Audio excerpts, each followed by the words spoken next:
Hello everyone, and it is a great honor to be here with Brita Fernandez Schmidt, plenary speaker from day 3 of IATEFL 2018. What an amazing plenary you gave us this morning. Thank you so much, Maria. It's a real pleasure to be here. It is always great to have people who are not directly linked with ELT come in and give us another aspect of how language teaching can help their cause. First of all, tell us about how you got inspired and how you started being interested in this project. I remember when I was 14, I moved to Venezuela from Germany, and seeing poverty firsthand and how it affects women disproportionately really moved something very deep within me. I think it kind of ignited a fire that turned into a blazing passion that I followed all my life, and that was really trying to do what I can to address this inequality that's literally just based on the fact that you were born a woman.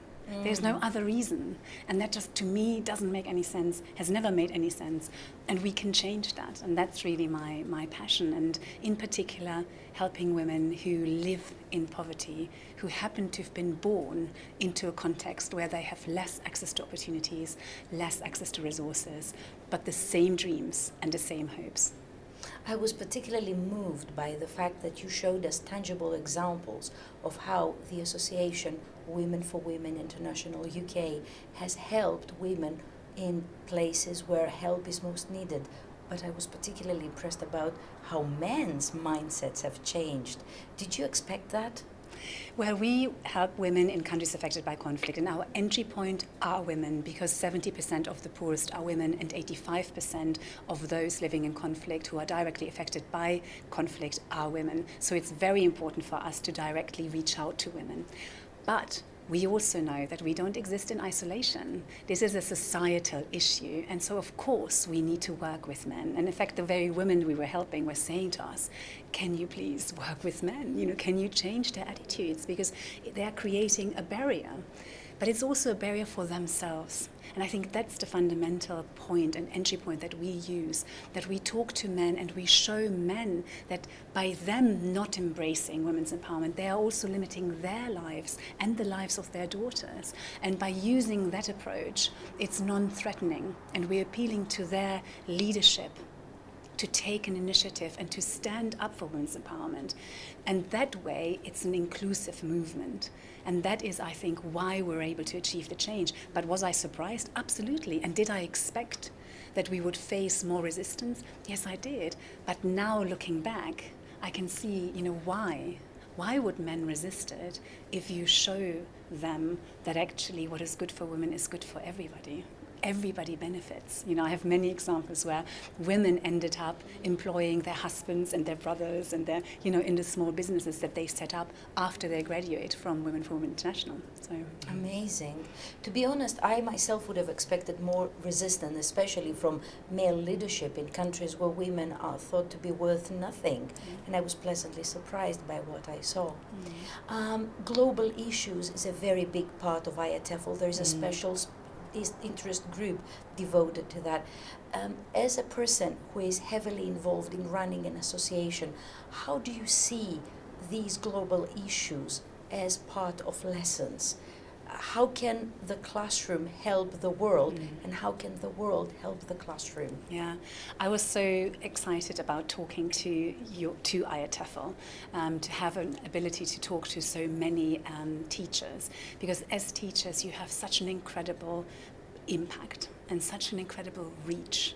So you're not just teaching English, you're talking about really important issues, and you can use that opportunity to raise issues of inequality, to make your students question, do we have to accept the status quo?